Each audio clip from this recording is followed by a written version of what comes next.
Bismillahirrahmanirrahim. Assalamualaikum warahmatullahi wabarakatuh. Akhlak yang luhur berakar dari zuhud, yaitu sebuah kondisi di mana hati kita tidak lagi terikat oleh gemerlapnya dunia. Rasulullah SAW pernah bersabda, "Zuhudlah terhadap dunia, niscaya Allah akan mencintaimu. Dan zuhudlah terhadap apa yang ada di tangan manusia, niscaya manusia akan mencintaimu."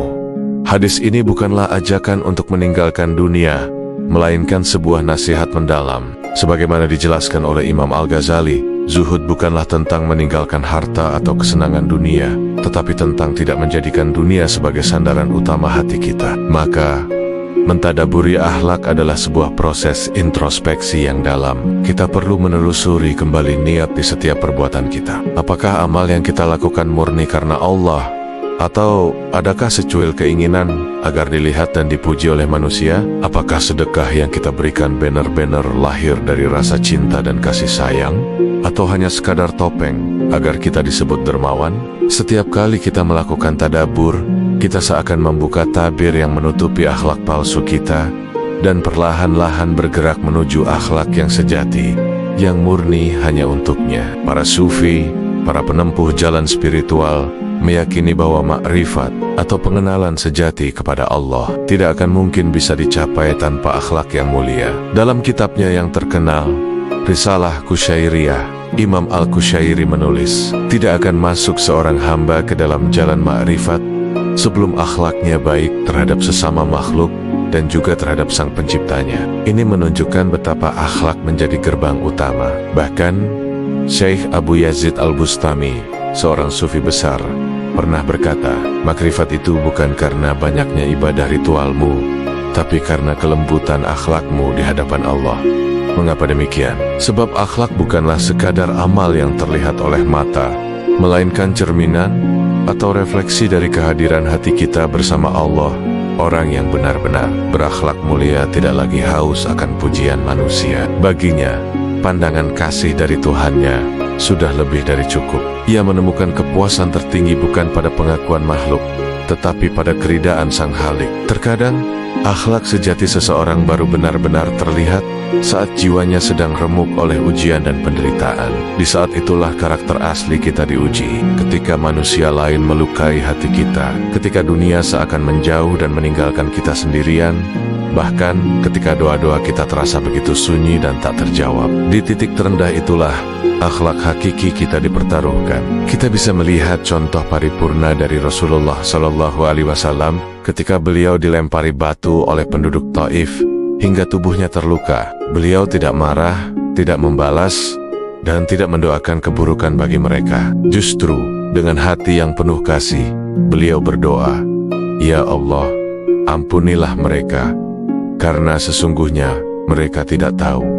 Subhanallah, inilah puncak dari tadabur akhlak. Ia mampu melihat kejahatan orang lain bukan sebagai alasan untuk membenci, tetapi sebagai sebuah kesempatan emas untuk memperindah hatinya sendiri, untuk melapangkan maaf, dan untuk menumbuhkan welas asih. Lalu, bagaimana cara kita memulai perjalanan tadabur akhlak ini? Ada beberapa langkah praktis yang bisa kita coba. Pertama, lakukan tafakkur atau perenungan setiap malam. Duduklah dalam keheningan, matikan sejenak hiruk-pikuk dunia, dan lihat kembali setiap perbuatan yang telah kita lakukan sepanjang hari ini.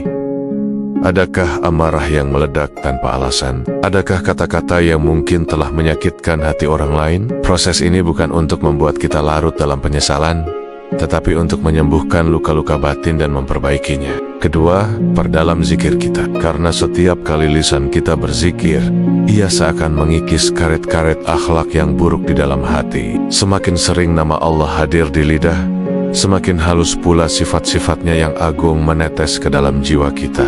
Ketiga, latih diri untuk selalu merasa diawasi Allah atau muraqabah. Jika engkau benar-benar yakin bahwa Allah melihatmu di setiap detik, maka akhlakmu akan terjaga lembut, bahkan ketika engkau sedang sendirian. Keempat, carilah suhbah atau teman yang saleh. Duduk bersama orang yang hatinya lembut dan akhlaknya indah akan menularkan keindahan itu kepadamu. Dan yang terakhir dan terpenting, tumbuhkan cinta yang mendalam kepada Rasulullah SAW, karena beliau adalah teladan akhlak yang paling sempurna. Cinta kepada beliau akan menumbuhkan kerinduan yang kuat di dalam hati untuk senantiasa meneladani setiap perilakunya. Cinta sejati kepada Allah akan selalu melahirkan akhlak yang menakjubkan. Orang yang sedang jatuh cinta kepada Tuhannya tidak akan tega menyakiti siapapun. Ia tidak akan mudah marah, dan hatinya akan selalu terdorong untuk memberi manfaat kepada sesama.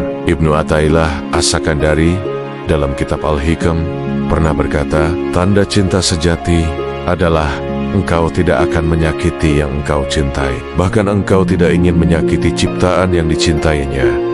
Perkataan ini sangat dalam maknanya. Inilah sebabnya mengapa akhlak orang yang benar-benar mencintai Allah selalu terasa lembut dan meneduhkan, karena di dalam hatinya hanya ada kasih sayang, dan kasih sayang itu meluap, menetes menjadi perilaku yang indah dalam setiap interaksinya dengan dunia dan seisinya. Ia melihat setiap makhluk sebagai ciptaan kekasihnya, dan ia akan memperlakukan mereka dengan sebaik-baik perlakuan. Ketahuilah, wahai jiwa yang sedang mendengar, bahwa akhlak yang sejati itu tumbuh dari ketenangan batin. Hati yang gelisah, resah, dan penuh kekhawatiran akan sulit untuk bisa berakhlak baik. Ia akan mudah tersinggung, cepat marah, dan gampang berprasangka buruk. Namun sebaliknya, hati yang tenang, damai, dan tentram akan memantulkan cahaya kasih kepada siapapun yang ada di sekitarnya, tanpa membeda-bedakan. Allah Subhanahu wa Ta'ala berfirman dalam Al-Quran, yaitu orang-orang yang beriman dan hati mereka menjadi tentram dengan mengingat Allah.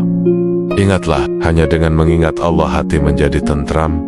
Ayat ini adalah kuncinya. Tadabbur akhlak pada hakikatnya adalah sebuah usaha untuk menenangkan hati kita terlebih dahulu, agar benih-benih akhlak mulia bisa tumbuh dengan subur. Sebab akhlak adalah buah dari kedamaian jiwa, dan kedamaian jiwa itu sendiri adalah buah dari kehadiran Allah di dalam hati.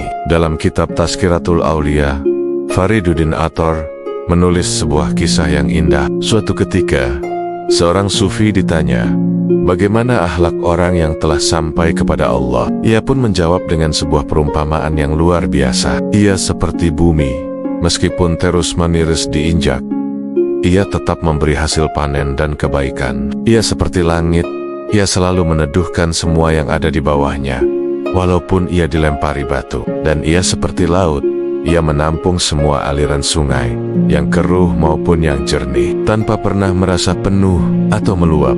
Inilah gambaran akhlak para wali, para kekasih Allah.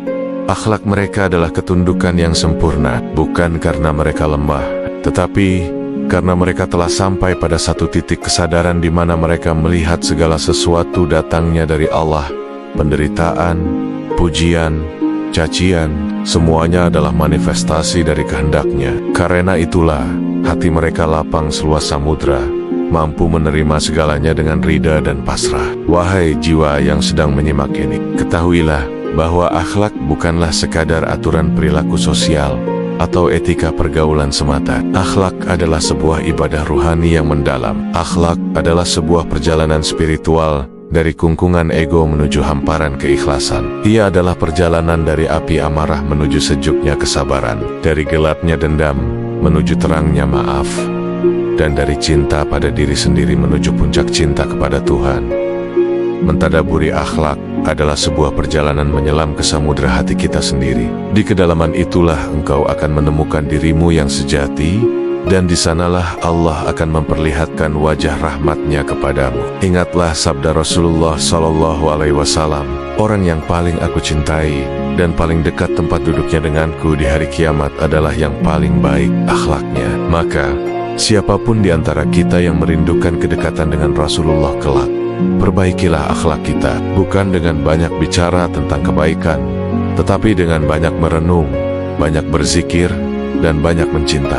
Wahai hati, lembutlah, karena Allah senantiasa melihatmu. Sucikanlah dirimu, karena Dia mencintai kesucian, dan berakhlaklah dengan akhlaknya, karena disitulah engkau akan menemukan ketenangan yang sejati. Ya Allah, hiasilah kami dengan akhlak yang mulia, dan jauhkanlah kami dari akhlak yang hina. Dukung terus channel ini dengan like, share, dan subscribe. Sampaikan juga masukan dan komentar untuk perbaikan, agar tayangan berikutnya bisa jauh lebih baik dan bermanfaat.